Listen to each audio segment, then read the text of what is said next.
Bismillahirrahmanirrahim.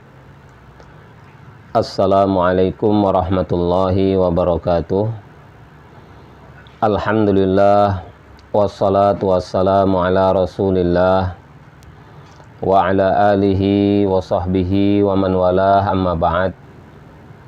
Kaum muslimin, para salafiyin yang semoga kita semua dirahmati oleh Allah Subhanahu wa ta'ala. Pada pertemuan yang ke-28 ini, insya Allah kita akan coba mengkaji sedikit masalah yang sering kita tuduh tentang saudara kita jamaah tabligh.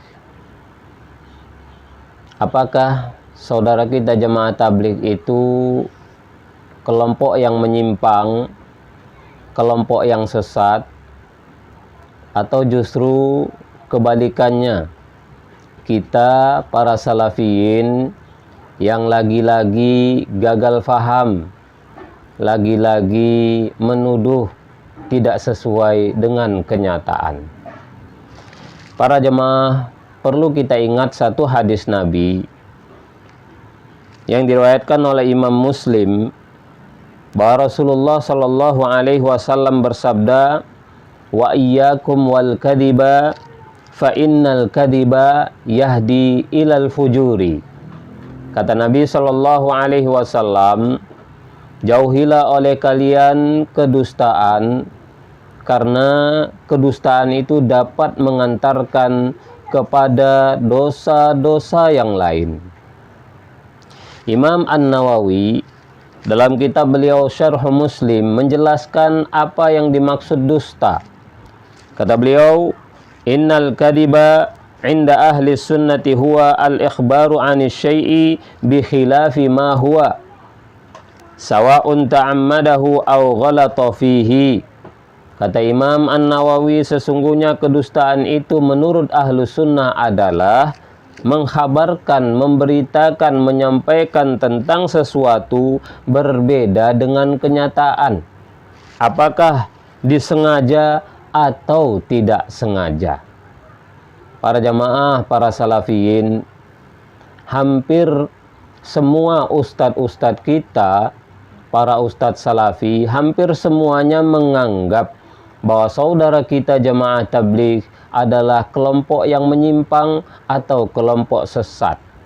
Bahkan sebagian ustadz kita mengatakan kelompok sesat terbesar di dunia adalah jamaah tabligh. Para jemaah, dan ketika ditanya, para ustadz kita ketika ditanya kenapa atau apa alasan mengatakan jamaah tabligh sebagai kelompok yang sesat, ternyata semua alasan-alasan, semua tuduhan-tuduhan yang disampaikan oleh para ustadz kita mirip dengan 27 kajian yang sudah kita bahas. Semuanya hanya masalah ikut-ikutan dengan penjelasan sebagian ulama, tidak mengkaji lebih dalam, hanya ikut-ikutan saja. Sebagiannya lagi hanya gagal faham, tidak mengerti hakikat dakwah jamaah tabligh, gagal faham, kemudian menuduh. Sebagiannya lagi tak mengerti ijtihadiyah, masalah yang jelas perbedaan di kalangan ulama ahlus sunnah dianggap sebagai kesesatan, tak ngerti masalah ijtihadiyah. Dan yang terakhir, karena dusta tanpa disengaja. Saudara kita jemaah tabligh tidak seperti itu, dituduh seperti itu.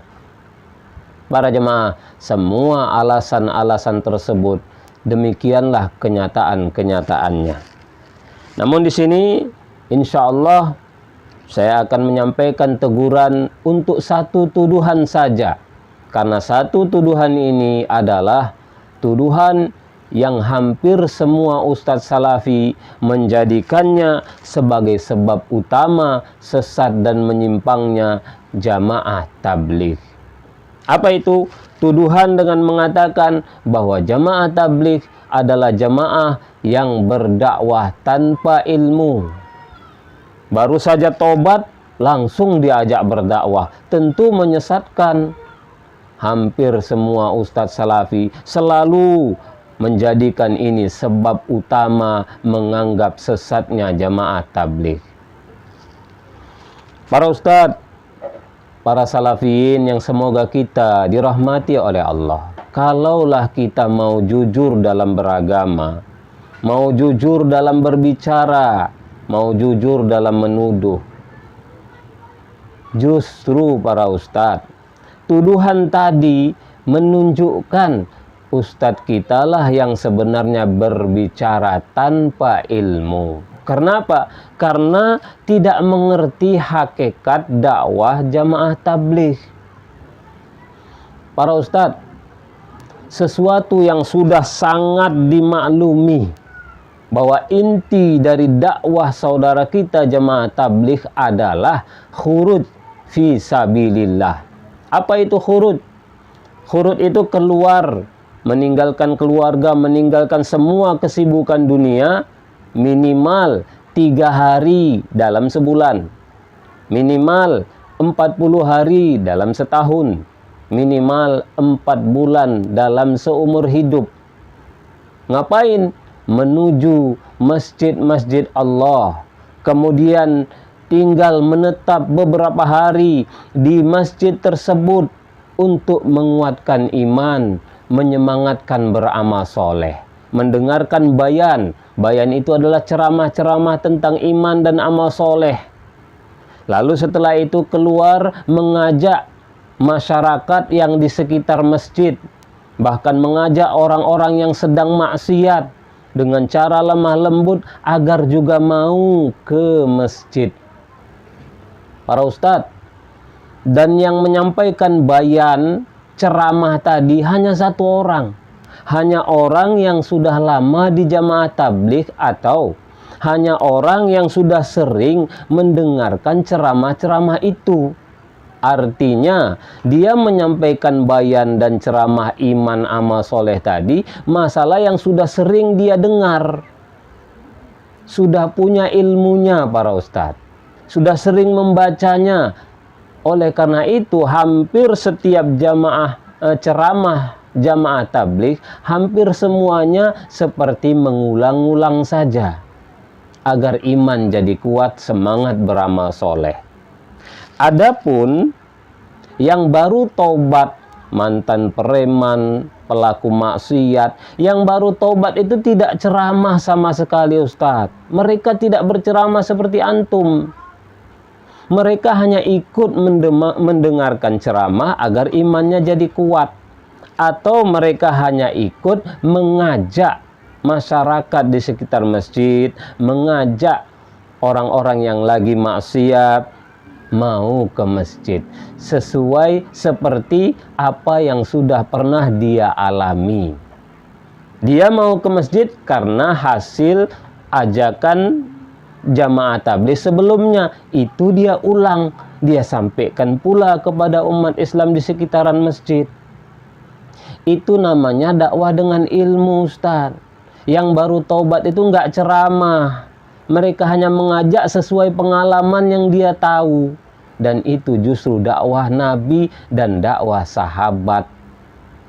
Para ustaz, para sahabat itu sangat sering baru saja masuk Islam, hitungan menit baru masuk Islam, langsung mengajak keluarganya masuk Islam. Baru hitungan menit masuk Islam, langsung mengajak masyarakatnya masuk Islam.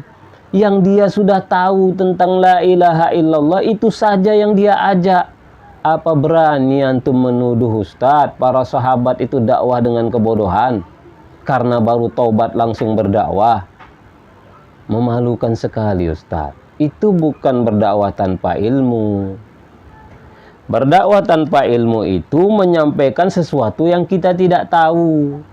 Tapi kalau menyampaikan yang kita sudah tahu walau sedikit, itu namanya dakwah dengan ilmu. Mengajak orang ke masjid.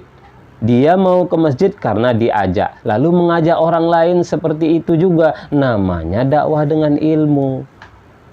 Sudah sering mendengarkan bayan ceramah, sudah sering membaca fadilah amal, lalu disampaikan, itu namanya dakwah dengan ilmu ustaz.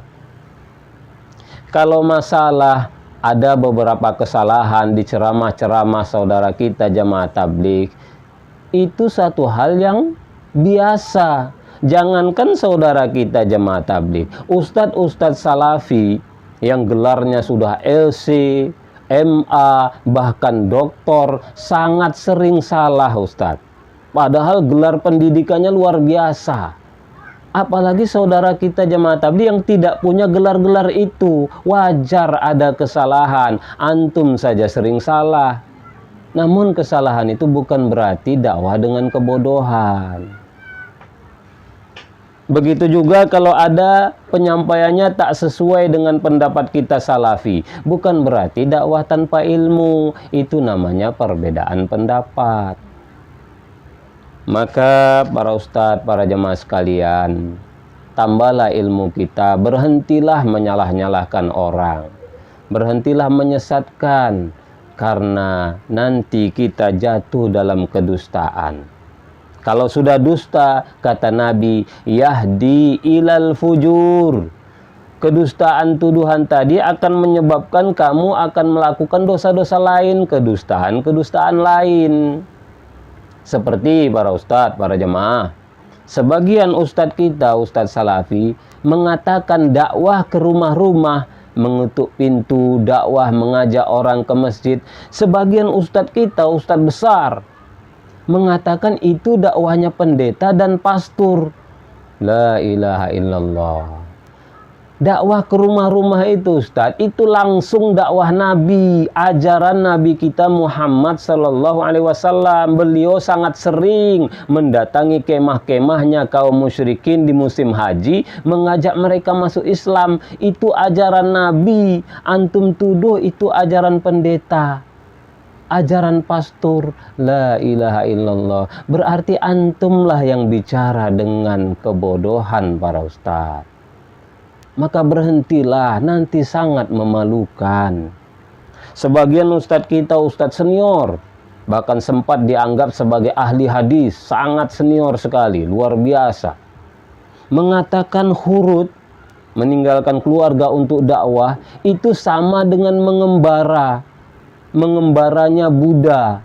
Jadi itu meniru ajaran Buddha. La ilaha illallah. Keluar berdakwah, jelas harinya, jelas tempat yang dituju, antum katakan mengembara. Ustadz, siapa sebenarnya yang berdakwah dengan kebodohan tanpa ilmu? Siapa Ustadz? Jamaah tabligh atau antum? Dakwah, keluar berdakwah, antum katakan mengembara. Mengembara itu Ustadz, berkelana tanpa tujuan, tidak jelas. Itu namanya mengembara, tidak ada dalam Islam begitu. Tapi kalau berdakwah, itu ajaran Nabi. Dan para ustadz salafi sangat sering safari dakwah. Apa semua mereka itu seperti Buddha ustadz? Para ustadz salafi yang safari dakwah itu. Kok keluar untuk dakwah antum katakan mengembara? Tidak ada pengembaraan di dalam Islam. Lah antum ustadz besar, ustadz senior di salafi, berbicara tanpa ilmu, berbicara dengan kebodohan. Lalu malah menuduh saudara kita jamaah tabligh dakwah tanpa ilmu. Maka berhentilah menyalahkan, apalagi sampai dusta. Nanti akan terus antum melakukan kedustaan, kesalahan-kesalahan yang memalukan. Para jemaah, padahal Syekh Al-Utsaimin dalam kumpulan fatwa beliau Liqa Al-Babil Maftuh, beliau pernah ditanya berulang kali. Syekh Al-Utsaimin ditanya tentang jamaah tabligh dan beliau memuji. Di antaranya beliau ditanya tentang khurut jamaah tabligh 3 hari dan seterusnya. Apa kata Syekh Al-Utsaimin dalam fatwa beliau Liqa Al-Babil Maftuh? Kata beliau, ammal masyu fi da'watin nasi fahada nabiyyuka sallallahu alaihi wasallam kana fi ayyami mausimil haji yaduru 'alan nasi fi manazilihim wa yad'uuhum. Adapun berjalan keluar mendakwahi manusia, maka ini adalah nabimu. ajaran Nabimu Muhammad SAW, di mana beliau di hari-hari musim haji berkeliling menemui manusia di tempat-tempat tinggal mereka dan mendakwahi mereka. Jadi berkeliling jauhlah, mendatangi rumah-rumah, mendakwahi orang. Itu ajaran Nabi Muhammad SAW. Antum katakan ajaran Buddha, la ilaha illallah, memalukan sekali Ustadz. Antum katakan ajaran pendeta dan pastor, la ilaha illallah, memalukan sekali para Ustadz. Memalukan dan menyedihkan sekali. Gelar antum hebat, berbicara dengan kebodohan. Itu ajaran Nabi. Kemudian kata Syekh Al-Utsaimin, wa amma tartibuha bi thalathati ayamin aw bi arba'ina yawman aw bi sittati ashhurin. Adapun mengaturnya menjadi 3 hari atau 40 hari atau 6 bulan atau yang semisal itu 4 bulan. Kata Syekh Al-Utsaimin, fahum yaqulun hadza tertib. Ini hanya tata tertib, hanya merapikan dakwah saja. Wasilatul istiqomati lid dakwati, supaya sarana supaya bisa rutin berdakwah. Itu sarana, Ustaz. Kata Syekh Al-Utsaimin, wal wasailu ma laha hasrun, dan sarana itu tidak ada batasnya, boleh-boleh saja dibuat setiap bulan 3 hari, silakan. Kita setiap minggu ada kajian, sama itu Nabi tidak pernah contohkan. Itu kan supaya rutin, Ustaz, supaya tidak tiap pekan bisa ngaji. Tiap malam minggu ada kajian, tiap malam Jumat ada kajian. Nabi nggak pernah ajarkan itu, Ustaz. Itu sarana supaya bisa rutin ngaji. Begitu juga dakwah jamaah tabligh. Tiap bulan 3 hari, tiap tahun 40 hari. Itu sarana supaya bisa rutin. Imannya dikuatkan, semangat amal solehnya ditingkatkan. Para jemaah, itu kata Syekh Al-Utsaimin.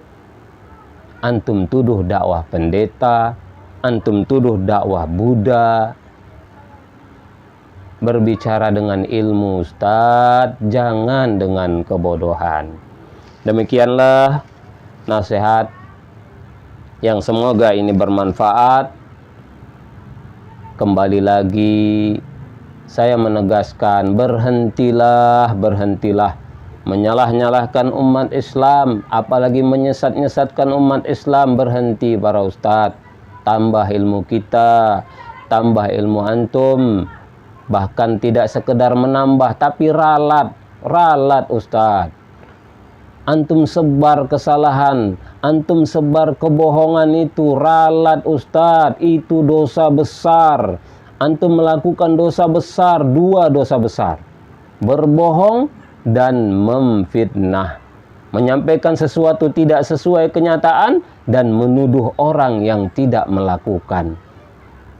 Antum katakan jamaah tabligh dakwah tanpa ilmu, padahal mereka pakai ilmu, dan antum menuduh mereka yang mereka tidak lakukan. Itu 2 dosa besar.